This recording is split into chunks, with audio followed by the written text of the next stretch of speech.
We are looking forward our way. Hi, this is Brett. How often have we talked with older relatives to discover some hidden history? And how many times have we wished we'd asked the right questions to those who have passed from our lives? Well, today we're going to discover an incredible program created by a group of college students that's focused on preserving the stories of our elders. I'm going to welcome our guest, Arielle Galinsky. She is the CEO and co-founder of the Legacy Project Incorporated.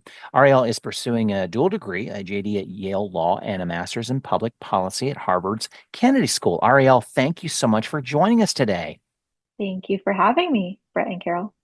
Well, it's really wonderful to meet you. We've read about you. I've listened to the other podcasts and interviews you've done. So thank you so much for giving us your time today. And we're pretty excited about talking about your project. You know, it's really growing. The Legacy Project is now encompasses 25 college campuses, including Kent State here in Ohio, which is sort of how it drew us into the conversation. Brett and I have been supporting senior services in our community for many years, but this is a completely new experience for us. However, we always ask our guests before we dive into the topic, we want to know more about you. Tell us about your background and your goals for your graduate program and law school. It's wonderful to be here today, and I'm looking forward to the conversation. A little bit about me. So I'm pursuing a joint public policy and law degree, as Brett mentioned.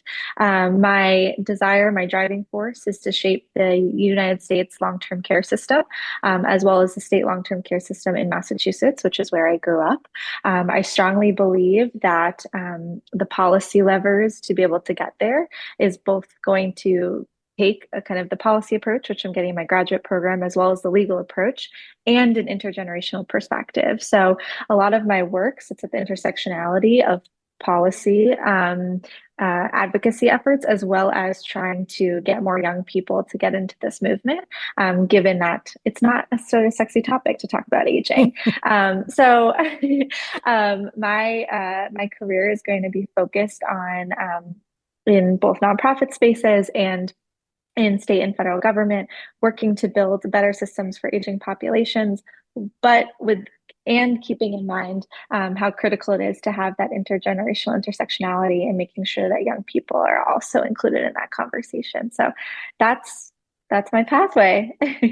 This reminds me of a project we have going here in Columbus called the Age Friendly Columbus Franklin County Project.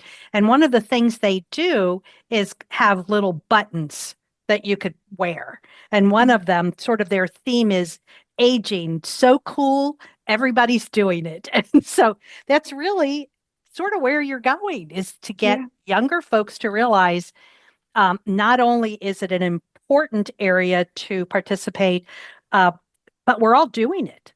Yep. You're aging, and it's this a is universal thing if we're lucky, right? Yes, So, exactly. Take care of our elders today. It's going to take care of us tomorrow. correct. Very good. Thank you. Spot on. Yeah. Yeah. While you're in high school, you had the opportunity to volunteer in a senior community and began documenting their stories. This initial exercise led you to a similar project as an undergraduate at Tufts University. You met two classmates also interested in this golden opportunity, preserving the stories of local seniors. And thus the Legacy Project began. So talk about the creation of the Legacy Project and the challenges you faced. Obviously, I'm sure it was not smooth sailing the whole way. Still not Right. smooth sailing, no. Yeah. So I mean, for me, it began as you mentioned, a passion initiative in high school. A lot of it was born from the fact that I lost both of my grandfathers around the age of 10 years old, who were my rock stars and my role models. And I didn't have the foresight at that age to ask them about their life histories.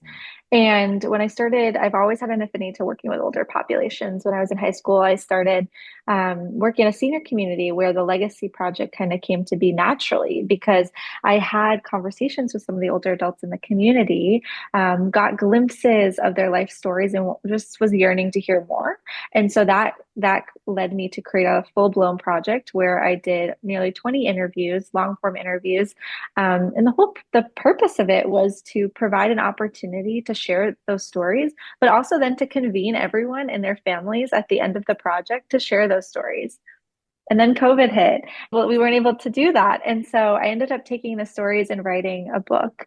And that created the model for the Legacy Project. And so when I came to Tufts during my freshman year, I found two others, Wanda and Katie, who are my co-founders, who are also really passionate about this work, cared about intergenerational connections, cared about storytelling as a mechanism for creating those opportunities. And we created a chapter at Tufts and brought other students from Tufts and Medford and Somerville, older adults, which is the host communities where Tufts is situated, and just started doing interviews over the course of an academic year. Then it caught fire that this was something, an opportunity at Tufts, and that other schools didn't have these same opportunities for intergenerational storytelling engagement. And so that's when we became a nonprofit, founded in Massachusetts, and started growing chapters in other colleges and universities. I've got to ask you, so you have this idea and you find these other two young ladies who have the same idea. I mean, how did you find each other? I mean, That's such a good question. because it's not really going to a coffee house and say, "Hey, I want to talk about this." Yeah. So how? Because I'm sure everybody that's listening to this podcast has that same. I have this great idea, but it's like I'm in a bubble. I don't know who to talk to. Yeah. Yeah, Yeah, I how did mean it that's a happen? fair question, Brett. Yeah. No, it was honestly a stroke of luck. Okay. I've never been fearful of talking about my interests and have always just spouted my belief in this, in the intergenerational connectedness and its power to bring people together. I was speaking to a peer at Tufts my freshman year about it, and they were like, "You have to talk to Katie. She's also interested in this." So it just happens that we both talk a lot, I guess is the answer, and talk to a bunch of different people. So we got connected. When we started the chapter, Wanda joined us right from the start. Because she was interested in this space and we were promoting it through posters and through communication channels at school. So that's how the three of us found each other. But it was pretty lucky that someone told me to reach out to Katie originally. Well, but it's a networking situation though. You just Yeah. have to Mhm. talk about it, knowing you're going to get the dead stares, Hmm. possibly, but also going, I know a person. Oh my gosh, you just said something I heard last week. Somebody else Yeah. mentioned. It's that, and we talk about that all the time on this podcast about you've got to take advantage of the people around you and just talk it up. Ask the questions over and over and over again, and Yeah. eventually you're going to hear the information or the right answers Mhm. that you're looking for. Yeah. Absolutely. Yeah. When you were first doing this and working with faculty, and we're going to get into the sort of the gist of this in a minute, but did you have to also go through channels within the university, like create a club or something, or Yeah, yeah. So we create the general pipeline for starting a chapter, and what we did at Tufts was to form the Legacy Project as a student organization at the okay, school, like any other club would occur. This right, has a lot of benefits because by doing so, you can have access to funding, you have access to right. institutional support, and you're recognized by the school as an official club, which is wonderful. And once some word got out, I think actually at our Kent State chapter, and a professor found us. And so another model that was kind of born from that initial pilot at Kent State was embedding the Legacy Project in a classroom environment. So having it be part of a seminar or having it be part of some type of like capstone project is what ended up happening. And since then, other professors have reached out to us with an interest of embedding the Legacy Project into their coursework, so that, and there's some benefits to that too, right? Because as a student organization, it's a volunteer opportunity. Students can engage kind of when they want, but we look for students who are obviously engaged and excited about the work. But in a classroom environment, it's kind of a different setup. It's expected, it's routine, it's very consistent, and students will be there to ensure the kind of the fulfillment of the entire project. So those are the Right. two models in which we have utilized thus far to get into different school environments. And as you said, that is really critical because being an official group within the university or college is not just funding, but literally free marketing. They're they're Yeah, they're letting people absolutely. know Yeah. about this opportunity, and so that's Yeah, great. yeah. Good. I hadn't thought of that in all of that I was looking at the information about the Legacy Project. It just hit me like if you go through the university, I remember our students would create clubs because we had a contract with Coca-Cola.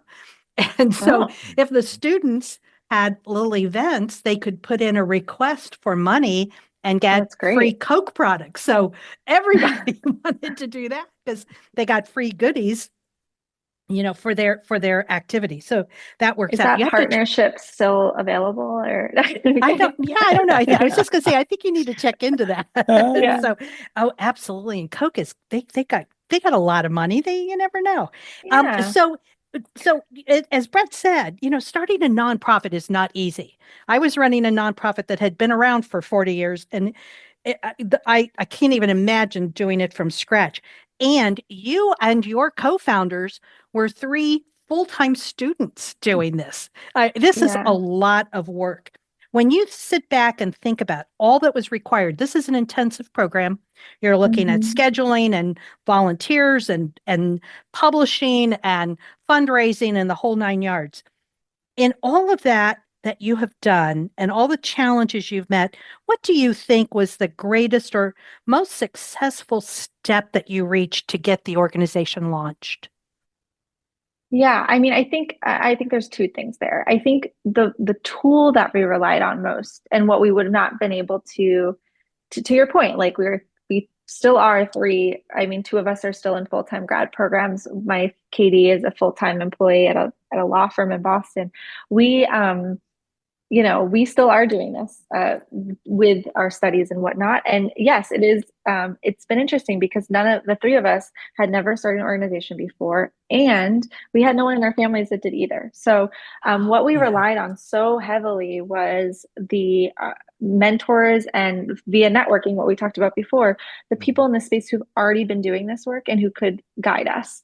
And so we went to a conference, the American Society on Aging conference, that really Mhm. served as I see it as a pivotal point because it helped us form so many imperative connections with Mhm. people in the aging services field, with other senior communities, and with a partner that we have now called Kin Capsule, which basically is a digital time capsule program. And we work together in Oh. applying for grants and supporting one another. And so I see that those opportunities for connection and networking as critical for our development. I will also say some of those same people that we met originally and which continue to help us to this day is the advisory board that we formed. Mhm. So we have a wonderful advisory board filled with just impactful nonprofit leaders and storytellers and really just giants in the aging field that are Mhm. consistently a resource for us to ask questions for growth and who are cheering us on along the way. So I see that as a really kind of a bedrock for why we've been able to get to where we have. I will also say that I think actually just gaining legitimacy. At first we were operating and just starting to circulate the idea. And then as soon as we were able to become a nonprofit and then finally get a 501(c)(3) status this year, that opened the gateways for opportunities to apply to grants and whatnot, that of course is critical for growth. And so all of those things, I think, have led us to where we are today, and we're still growing and still learning. And it's been fun to build a business. So Ab- it really is building a business, and folks don't realize that. yeah, Nonprofit is building a very complicated business because there are so many moving parts other than just the widget that you create and sell. There's a yeah. lot of other things going on. So yeah, good for you. Congratulations on this. This is an amazing growth for the three of you, let alone what you're doing to help everybody else. So that's Yeah. that's wonderful. Right. Well, yeah, as Carol's, alluding to, I mean, there's incredible value in allowing individuals to convey their story. I mean, for this project, seniors are preserving their history, possibly cultural heritage. Students Yeah. hopefully learn to better understand the differences and similarities between themselves and older adults. What have you Mhm. discovered in the interaction of these generations? I mean, what lessons have been learned by both the seniors and the younger volunteers? Yeah, it's funny. I think a lot of people, I think both seniors and students alike, when they first join the program, they have this perception as to how it's going to be. They think that for the older adults, I think there's this idea that I'm going to bestow my wisdom to the younger participants. For a lot of younger adults, I mean, they have some type of drawing force towards this. Otherwise, they wouldn't volunteer their time during a busy college schedule.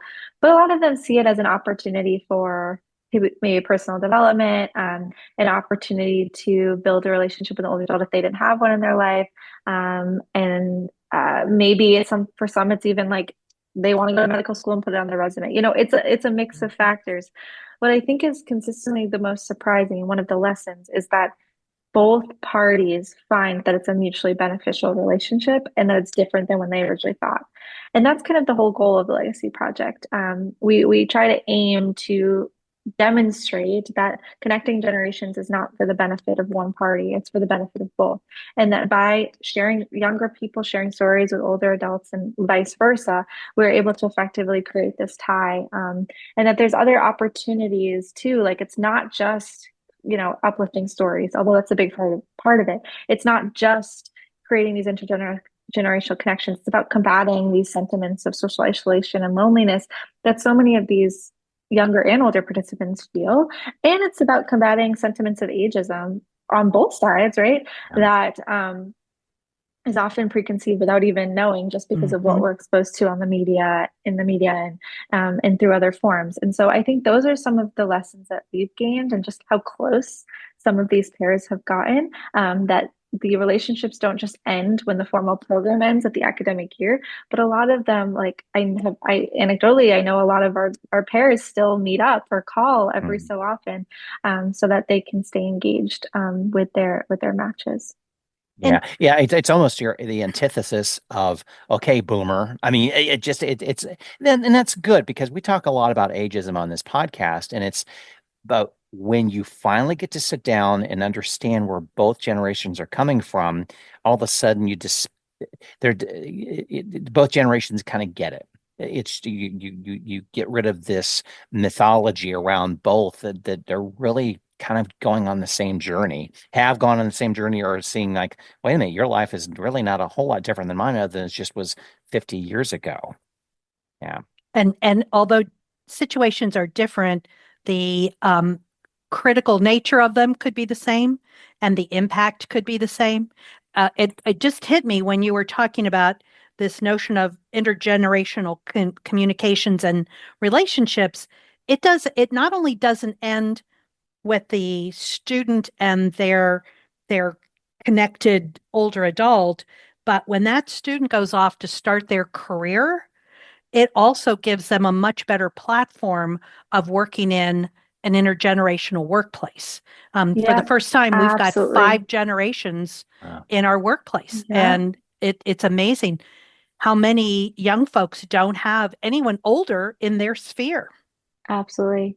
Yeah. And I think kind of a byproduct of what we hope the Legacy Project does is encourage more young people to go into the field of gerontology, whether that's in the medical field, whether that's a journalist talking about aging issues, whether that's a direct services provider. We are just hoping that this opens their eyes to other opportunities that they might not have otherwise considered in the gerontology space. And we try to facilitate that a little bit through workshops that we do with students, and bringing, different thought leaders in to offer virtual spaces to talk about these topics. Right. I think I mentioned to you that I did career counseling at Ohio State, and then I was at a nonprofit helping people find jobs. And I kept saying to these folks, the one industry that we have that is going to continue to grow for a long time is anything that serves older adults. And there's no shortage. Absolutely no shortage. And to ignore that, whatever that industry may be, whether you're getting an accounting degree or a marketing degree or whatever, to ignore that because you're not familiar with working with an older adult is short-sighted. So correct. Yeah, very good, very good. So let's talk about the actual process of the Legacy Project. We sort of danced around this a little bit. You created a chapter on a campus. What are the steps that you take to find volunteers who are willing to work with seniors, as well as finding those seniors? Yeah. So for the student side, it's a few different methods. We do recruitment efforts, direct recruitment efforts. We send emails to student organization offices, to student leaders on campuses that run community service opportunities. We especially in the beginning, that was a lot of it. We were doing a lot of direct recruitment. As we continue to grow, we've been growing in a little bit more of a natural manner where students are telling their friends at other college campuses who are then reaching out to us. We've been doing more of a social media push through LinkedIn and through Instagram. Trying to get more people aware. And so honestly, we've cut back a little bit on our direct recruitment efforts, and now are focusing a little bit more on how can we, strengthen our current chapters. And then students are still coming to us with interest of involvement, which is really exciting. That's one. Have you worked with the career services offices on the campuses? Yeah, we will reach out to career services offices. We will reach Yeah. out to student life is generally the most helpful because they can directly share opportunities for activities. But all of the above. And then for the senior communities, so you asked for the senior partnerships, we partner with senior communities. So that's primarily where we are right now. We have a national partnership with an organization called Maplewood. They have organizations, senior communities in Massachusetts, Connecticut, New Jersey, and Ohio, and maybe a few other states. That's where we're currently operating though. And then for any of our chapters that are proximate to one of their communities, we'll partner with them. And for any of our other university or college chapters that don't have a Maplewood location, we will find an alternative senior community. But right now, we've been utilizing a senior community student chapter model. In the future, we'd like to expand that to be transparent. We want to make sure that these opportunities are available to individuals that don't live near college campuses. So thinking about a virtual component, and then also to homebound seniors, even living near these college campuses who don't live in communities. And so, and you could argue that those are individuals that potentially need it most. These type of opportunities for intergenerational engagement and frequent visits. And so we're consistently thinking about how to grow, but also just cognizant of logistics in terms of it's slightly easier for 10, 15 students to go to one place rather than different homes. Right. Good. Yeah. So we kind of touched upon this a little bit earlier that the legacy project may be a one-time project for a student, but sometimes not. Again, it kind of opens their eyes. Have you found many of the volunteers continue to support seniors in some capacity? I mean, and also, do you have any recommendations for students or any adult who would like to connect with seniors and better understand the issues that they face? Yeah, I mean, I think most of our students don't just do it 1 year. So, like, if someone joins their freshman year, they tend to do it year after year, which is exciting. So that's one demonstration. We don't have any program evaluation right now that shows. Also, we're kind of new, so we don't have tools to show that this has inspired anyone to go into the field of gerontology. But anecdotally, students are showing a willingness and openness to consider those fields, but that is something we'd like to implement in the future. And sometimes that doesn't offer itself until a little bit later in your career too. Correct. I mean, you're planting the seed right now, that's all you can do. Yeah. That's the goal. That's great. The goal. The legacy, if you're a student and you're interested, you should reach out to us, legacyprojectinc.org, to consider opportunities with us. But if you're looking for other opportunities and you're maybe not in a college or university environment, I think there's a plethora of wonderful intergenerational programs that exist. And you can check out Generations United. They are a kind of an umbrella organization for intergenerational programs in the United States. They have a program database that you can look up wherever you are in the country. Odds are that there's probably one near you and definitely in your state of an opportunity to connect across generations. And if there's not one, you can start one. So that's not a barrier either. Or you can just seek to do it kind of on a one-off basis. So most communities have senior centers, and a lot of those spaces have volunteer opportunities for individuals to engage in. So I say there's a lot of ways, and there's a lot of need, and I think anyone can benefit from these types of connections. So those are my recommendations for getting involved.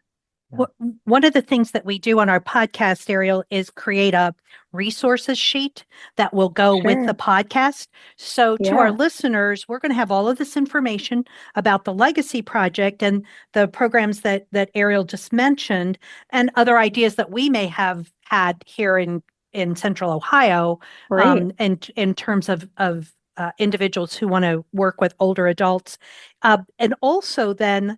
And again, we're going to talk a little bit more about the growth of the Legacy Project in a minute, but we'll also talk about how people can contact you for information on the Legacy Project. Yes, Great. absolutely. So good. So, one of the things that you and I talked about as we were preparing for this podcast, which I sort of knew, but hadn't realized that the depth of and critical level of this issue. It younger people working with older adults, it's not just sitting around talking and having a great time. There are a lot of young people in our country. You mentioned 6 million who are doing caregiving for an older adult, family member, or some connection. Tell us more about that issue. I just don't think people have really put that together.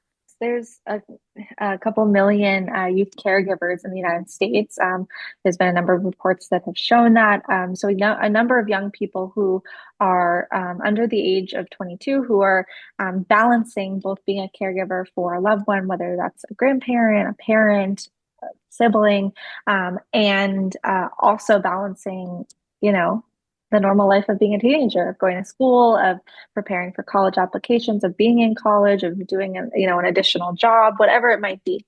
And so it's a widespread problem. I think more broadly, just talking about the 50 million plus caregivers in the United States and kind of the lack of supports that exist for those caregivers. But when you're specifically talking about the youth population, I think it's even more critical that there's more directed action.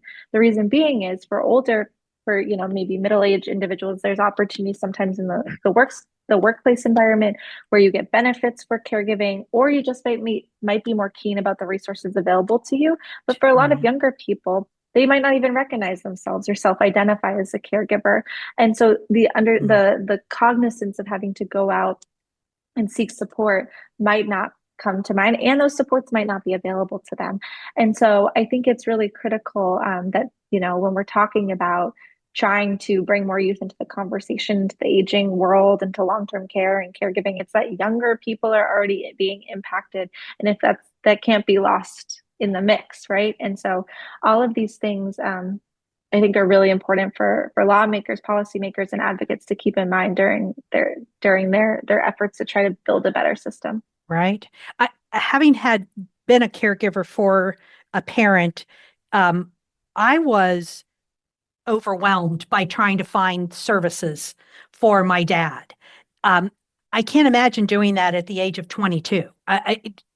You don't have the experience of having been a mom or a parent, so you don't know what's out there or in terms of caregiving or options, and uh, you're also overwhelmed by the responsibility. I was overwhelmed by the safety for my dad. I just, to do that as a young person for an older adult, that is pretty mind-boggling. So, yeah, so that's wonderful. But again, for our listeners, we will put all of these resources together for the each of you who are interested in looking at the Legacy Project and other available resources in Central Ohio. Yeah, yeah. It sounds as though you're seeing some really significant growth. Could you talk a little bit about maybe some future plans and the momentum for you and your team? I guess I look at this as an opportunity with this question too of, hey, we want to work with these type of people. Give me a call. Sort of feel to it. Yeah. Yeah, so we are currently this fall, we'll be in 14 states. My long-term goal in maybe in the next 5 years or so, I would love for the Legacy Project to be have a chapter in at least every state in America. So if you are listening and you want to start a chapter, or you know a student who wants to start a chapter, or you're a professor who's interested in bringing this to your college campus, please reach out. We'd love to chat. Likewise, if you, we are consistently looking for more widespread partnerships with senior communities. So if you know a senior community or part of a senior community staff or senior center in a community that's proximate to a college or university campus, please reach out. We would love to think about how we could build out that partnership. I think as we're talking about more, of the innovative changes in what we're trying to achieve, we're definitely like right now, our final product is a written book, which is wonderful. But now in this kind of ever growing social media landscape, we would like to make sure that we are also capturing a more multimedia approach through podcasts, through documentaries. So we are consistently looking for opportunities to do that. Right now, we're in a growing nonprofit. We're looking for funding streams to be able to support that line of work. But that is something that we're absolutely hoping to do so that we can share through social media these stories, that we can add, we can make a documentary with some of the individuals that partake in our project. And then I would say the other, I mentioned earlier that we're hoping to expand to the older adults that we're reaching through individuals who are potentially homebound, who don't live proximate to a college or university campus, but would still like to share their stories. And then the last thing I would say is that we are hoping to bring I've always believed that intergenerational engagement can be a propelling force for civic change making in communities. I think in this moment we have a lot of division, polarization in the US, and that there's a great need to find ways to come together to do good work in communities. I think the key to that is intergenerational engagement and collaboration and working together to solve those problems. So we're trying to bring a more civic change-making twist into the work that we do. This year we got a grant. I was chosen as an Eisner Prize Fellow, so we got a grant to do a pilot of this. It's going to be called Intergenerational Changemakers. We're launching very shortly. Basically what it is we're going to create a fellowship cohort of 15 to 20 pairs of older and youngers who are going to spend the better part of this upcoming year engaging, doing intergenerational storytelling and writing like we always do, but then also coming up with a project in their community that they want to see addressed. They'll get a stipend to do that project, and then bringing other olders and youngers into the fold to pursue and co-create and co-implement that project together. And so the idea is that we will be able to create this model that intergenerational storytelling and engagement can launch civic change. And hopefully we can continue that to a more massive capacity in the future. So. It would seem that that notion of getting people to sit down and talk to each other, sharing stories, but really also sharing needs and concerns and how to make your community better could be pivotal in a lot of what will entice young people to look at this as a career opportunity. Because so many young people are interested in civic engagement and community change, but they don't realize how pivotal it is to look at a community as being inclusive of everyone of all ages, because often we only see those we see. We only see those that were around. So this could really be a huge difference. Here in Columbus, we have a matriarch of our senior services, and her absolute belief is whatever is good for an older person is good for a younger person. So therefore, making change for an older person is going to make good change for that younger person as they are younger and as they age. So that this will be wonderful. When you're looking at the multi-generational situations, there's so much negativism out there. There's so much ageism. As Brett said, what was it? Hey, boomer, and all those fun things. It's overwhelming. It's really overwhelming to realize that you are suddenly of no importance in your community because you've hit a certain age. And as opposed to respecting elders and realizing how much they have, to tell you and to give back. We're all dealing with those issues, cultural issues, ageist issues. How do you see your program and other programs that you may be aware of meeting those challenges? We've kind of touched base on this a little bit, but do you have some other thoughts as to what we can actually reach? I mean, I think one of the biggest challenges, not just facing the Legacy Project, but other, like all of these intergenerational programs, is that we are all operating in our own communities. The problem with that is when you're talking about trying to make the case to policymakers or to grant makers about the importance of not just this is not just feel good work, right? It has an impact potentially on public health with the social isolation and connectedness crisis and whatnot, that we need to make sure that we are making the case and that we need data to drive that. And so I've long been an advocate for trying to create kind of a more standardized way of measuring the impact of intergenerational programs. I think it's one of the biggest obstacles that we're facing. And then funding also. Right now, there's a single funder that solely does intergenerational programs. It's the Eisner Foundation. There needs to be more ways to access funding for these types of programs. And so, right, the problem with that is when you're applying to grants and they are focused on XYZ thing, you're kind of shaping your model or your project to fit that focus area. But it doesn't allow you the funding or the capital to just grow the initiative that you're already seeking to do.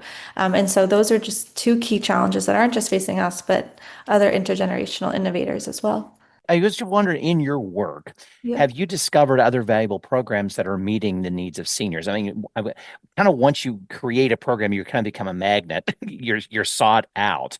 Mhm. Have you discovered other valuable programs, whether they're partners with you or not? But it's that, oh wow, they do really good work, that sort of thing. Oh, of Yeah, course. Yeah. yeah, and yeah. There's a I mean, billion. I mean, there's so many good programs. yeah, yeah. I'm a fellow with an organization called Cogenerate, and what Cogenerate does, it's another like Generations United. I think it's kind of one of the premier thought leaders in the intergenerational space.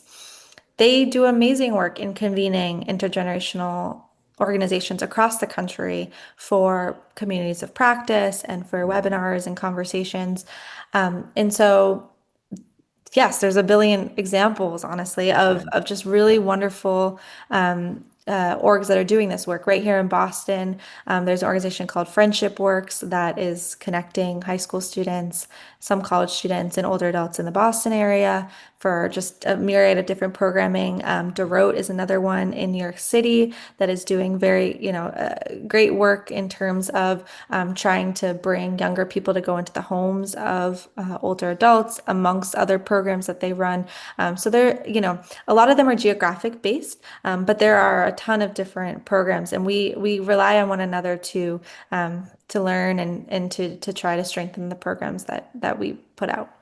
Good. Well, and I think you spotlighting and just saying there are a lot that opens a listener's eyes going, oh, I should just Google something about this Yeah. and kind of see if Again, there's, Generations United, their yeah, program database is one of the best places to go. Arielle, we always talk about the fact that our podcasts go too quickly and we no sooner get to the end of our list of questions, but often our guests have one more thought or some words of wisdom to give to our listeners. So tell us, what do you want to make sure we're walking away from this podcast and have learned from you? Yeah, I mean, I would say for the general listener that you don't have to, if you have any interest in getting involved intergenerationally, you don't need to dedicate all of this time to starting a program. You don't even have to necessarily, go out and spend a lot of time volunteering with another organization. You can live a more intergenerational lifestyle on a day-to-day basis. And not to plug something that I've worked on, but it's called if you go on the Cogenerate website, and I can share this link with you, Carol and Brett, there's this pledge called the Let's Make Next Gen Cogen Pledge. And if you sign up to your email inbox, you're going to get a whole list of different ways that you can live a more co-generational life. That could mean having dinner with an older or younger person in your community. That could mean organizing organizing an event that you already wanted to do, whether that was trash cleanup or hosting a farmer's market or whatever it is, but making it intergenerational by inviting individuals of other ages into the fold. My idea is that it doesn't have to be a massive lift, but that if it becomes a way of life, that's the way it should be. And then also take the time to listen to the stories of those in your life, older adults in your own life, younger adults too. Everyone deserves a platform. So those are the two nuggets of wisdom I would share with the audience.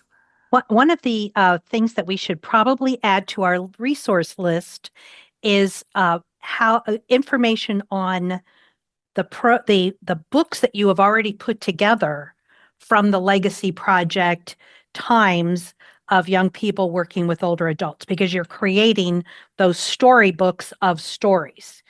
And I think those are available. Is that correct?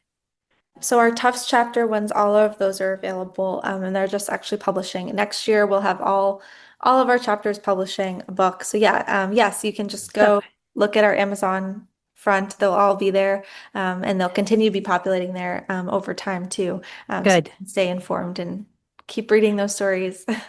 Exactly. I mean, I think that just reading something like that, talk about inspirational to not only about what was going on with that individual, but how the whole project has created this incredible opportunity for everyone to see the beauty and the value of somebody's life over time. And so we'll add that to our resource list too. So thank you. Well, many thanks to our expert guest, Arielle Galinsky, CEO and co-founder of the Legacy Project, for joining us today. Listeners, thank you for joining us. You're going to find the contact information and resources we discussed in the podcast in the show notes and on our website at lookingforwardourway.com. And we are looking forward to hearing your feedback on this or any of our other podcast episodes.